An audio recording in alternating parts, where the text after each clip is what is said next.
Dad, what's a Google? I don't know, son. I'll have to look it up.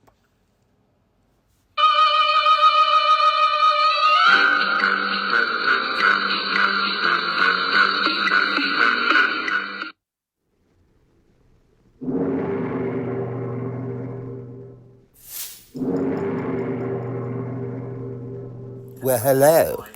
It's time for a letter from the sergeant's desk. Good morning, everybody. The 8th of June, 2020. Weather seems to have perked up a little bit today, which is good. As per normal, I have a few bits and pieces to bring you, and we'll do it one at a time. Okay? All right, stand by. Mug of the day. I was browsing.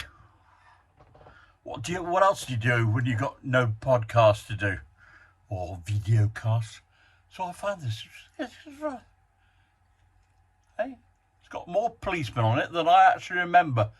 But question: if you can get it right, who knows? You could earn a point towards a new mug. The question is, how many policemen on it? I got you now, haven't I?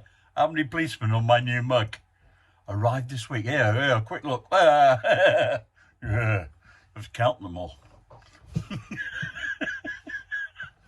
I've got a story, a back in the day story.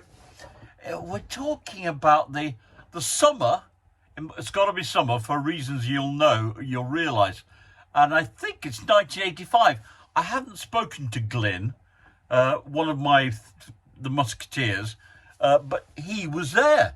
This is how long I've known him, because he was a newly out-of-the-box probationer after being a cadet. I think he was a cadet, probably. Anyway, he came, and for God knows why, but they entrusted his welfare to me for the opening weeks of his career. Well, I must have been a good soul once. Anyway, once upon a time, we ended up arresting a guy. I do remember that he lived on Northway in Brinnington.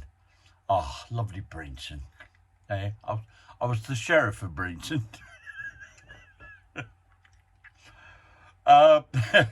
Anyway, we arrested him for either theft of motorcycle or handling stolen motorcycle. Anyway, and the bodies were brought to Stockport Police Station. No longer used as a police station, of course, because of, I think it's called shitty concrete or something like that. Bad concrete. So I think it was going to fall down about our ears. But anyway, it was a strange old layout, and what you had to you take your prisoner upstairs to an interview room. Okay, now when I'm talking about interviews, we're talking 1985. So we were halfway between jotting a few notes down to your convenience, which sounded quite good, and get the fella to sign it afterwards, and tape recording. So we got it halfway in between, which was you wrote down everything verbatim that was said during the interview. A bit of a chore, but excuse me. So up we go, and oh my God, it's hot. It is hot. So we open the window of the interview room, an interview room with the window. Quite unusual, really, but it might have been like a room that we used just in case there was nowhere else to go.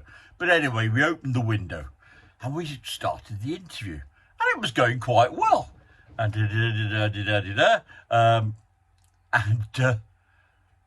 but all of a sudden, his mood changed. The guy I was interviewing, his mood changed. You can't ask that. I said, well, of course I can ask that. It's my interview. I can ask you anything I want. It's just go and make me look bad. I said, should I? So write that down, will you? He said, you can't say that. You're going to make me look bad. You can't write that down. I said, well, you've just said it. You can't write that down. You've just... And at which point, he reaches across the table and grabs the piece of paper from Glyn, scrumples it up, and throws it out the window.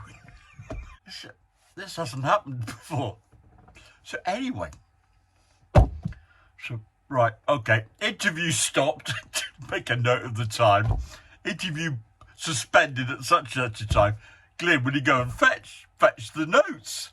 So off Glyn trots downstairs, outside, round the corner, finds a piece of paper all scrumpled up, back upstairs.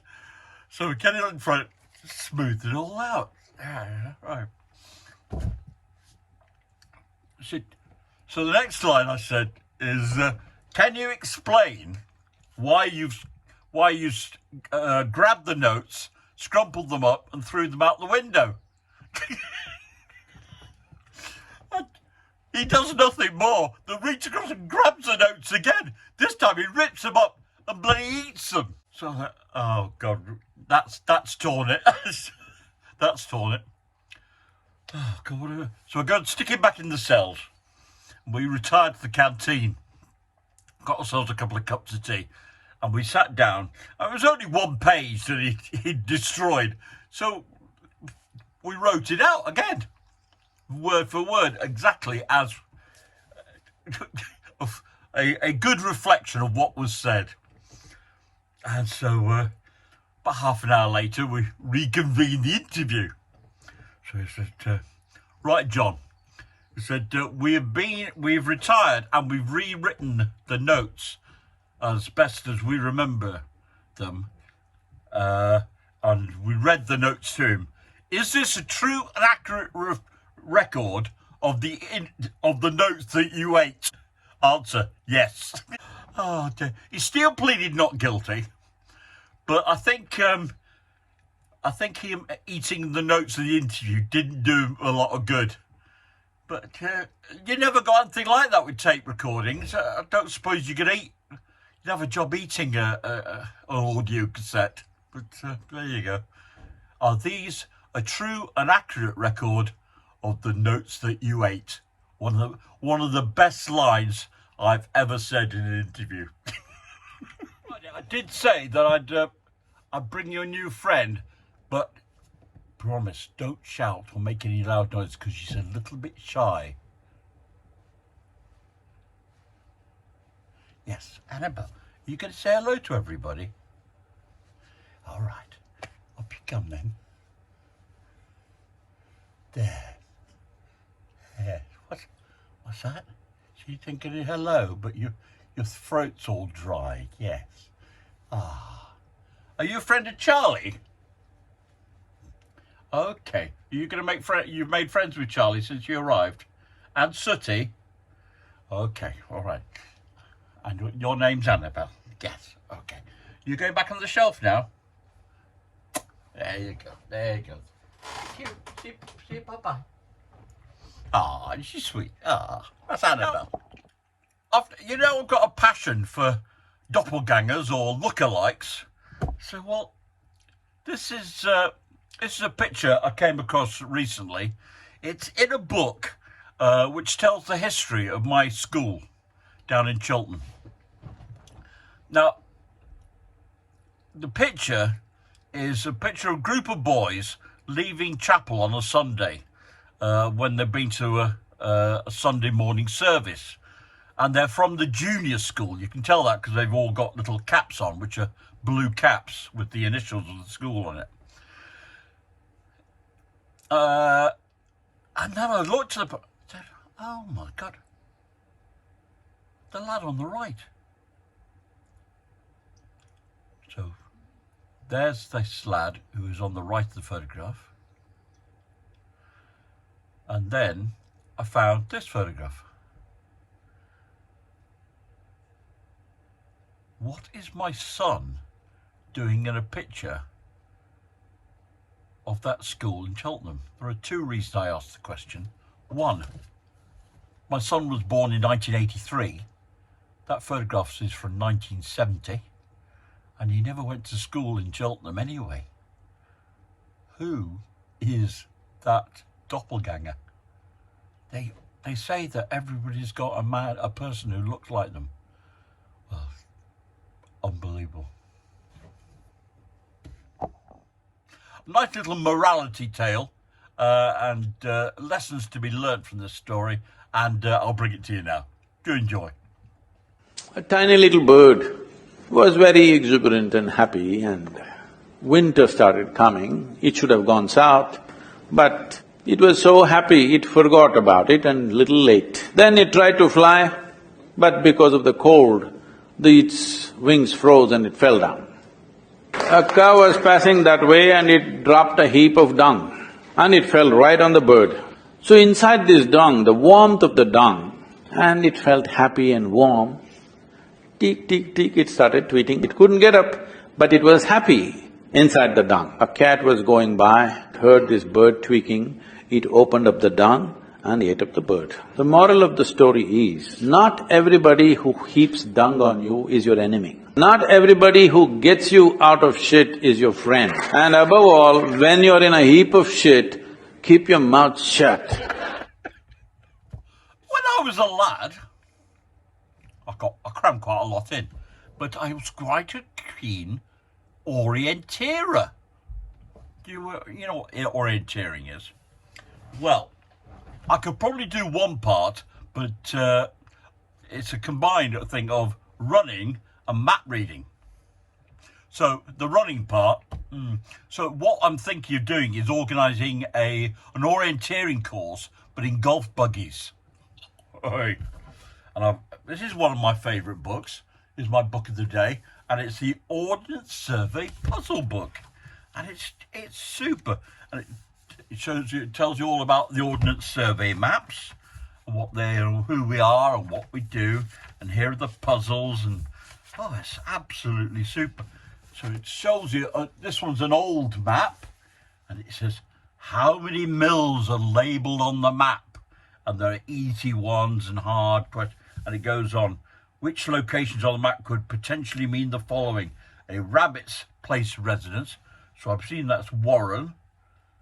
A greyish-brown booth, directs elevation, and a sun garden. Ordnance Survey puzzle book. Quick question from Ordnance Survey. There are lots and lots of symbols for Ordnance Surveys, but what is a little black box with a cross on it? And what is a little black circle with a cross on it? I don't know if you can see on the floor here, I've unearthed a load of videos, and I've managed to get an old video recorder of mine working. It's actually a video and a DVD player, and both parts are working. Now what I've got to do is work out, if I can find the instructions, there is a way to transfer information from the from the VCRs onto DVDs. So, I mean, I'm going through them, and there's a couple of films, Memphis Belle, a couple of episodes of Big Brother from 2005. Most of the tapes are from 2004, 2005. What else is there? So I've got to go through them all, and I've got a lot of rugby matches. Now that's what I'm interested in, putting those on disc, and then I can use them for podcasts and whatever. What do we got here? Now I come across in this box. Oh, I'll tell you what happened. In the far corner, you can see it's a plant. Now, if you go back to previous episodes of my video cast, you'll see that the pot has changed. I suddenly realised that it had been in quite a small pot for a long time. I thought, oh, to hell with it. So when I was out at B&Q the other day, I bought myself a big earthen pot and some compost. And when Victoria came this morning, I tasked her with repotting it for me, which she has done. And I've watered it as per her instructions. But there you go. But the reason I pointed this out is the pot is standing on a box. And inside the box, I've probably not opened this box for, since 2005, 2006. I've not opened it all the whole time I've lived here. So inside that box are a quantity of video, probably about 20 or 30, 40 VHSs, the majority of which are rugby games. But so I've dusted them off, and my God, there was a lot of dust. And I'm in the process of working my way through them. But in the bottom of the box, there's a thing. This is from. So when is this from? I can tell you it's a long time ago. GMP Intranet Development. So this is on. This message was created by Quizmaster at Chester House. From Terminal 2.10.2.3.152 at Chester House on the 17th of February. I'm not sure what year it is. I have to check what year it is. But anyway, and the idea is there's loads and loads of questions. Oh God, must be over. There's 100 on this sheet, and also I've got a load on. There's 100 on this, but I've got all the answers to this one, and it's puzzles like 11p in an ST. No, it's nothing to do with sanitary towels. It's 11 players in a soccer team. Okay, nice and easy one. 30D in A. 30 days in April. You get the idea? Right. Give you one for today then. 1961 FM in S. That's 1961 Foxtrot Mike in Sierra. Okay, you written it down? I'll give you one more. Nice and easy one. 4Q, that's Quebec. 4Q in a G golf. Okay? And one more for luck. Let's go with a nice difficult one. 15 RB in S. 15 Romeo Bravo in Sierra. Okay. Have a quick question from the chase, and we'll give the answer today, so you don't have to wait for it. One of his favourite sayings, "Screw it, let's do it," is the title of an advice book by which entrepreneur? Answer A, Richard Branson. Answer B, Alan Sugar. Or answer C, Peter Jones. Stand by. And the answer is A, Richard Branson. A few days ago, what was going on in this photograph? Have you got it? Have you got it?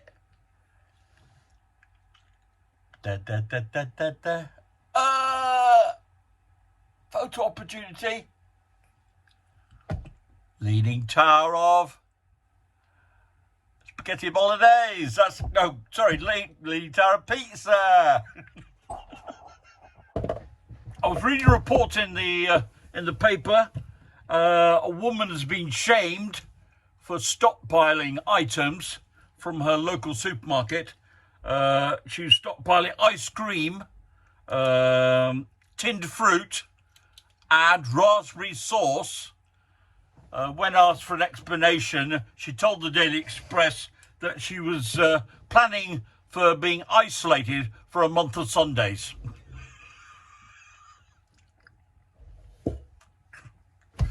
If you can't beat them, don't bother joining.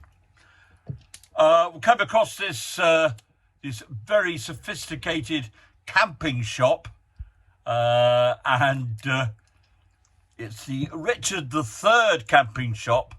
And as you can see from the notice in the window, now is the winter of our discount tents.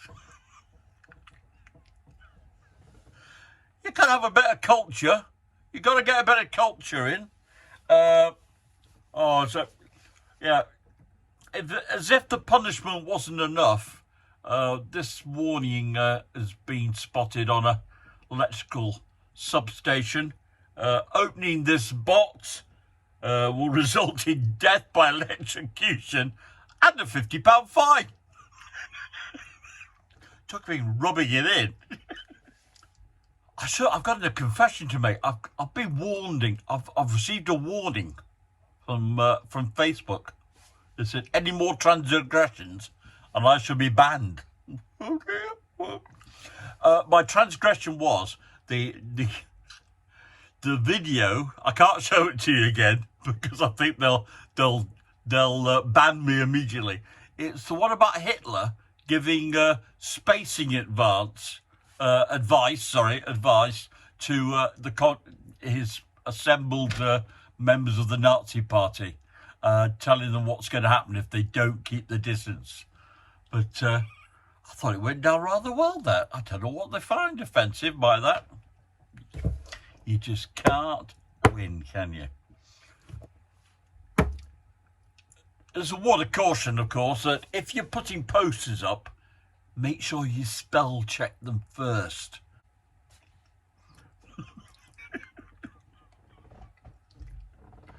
Oh dear. Never mind. Well, that's all, folks. I hope you enjoyed it. A bit of this, bit of that, bit of the other. And we'll be back tomorrow. Sorry, apologies, not tomorrow. I'll be back on Wednesday, which will be the 10th. The 10th of June, okay? Wednesday the 10th of June. I hope you enjoy the days in between. And look after yourselves. Look after each other. And, hey, don't forget what he says. That's all, folks.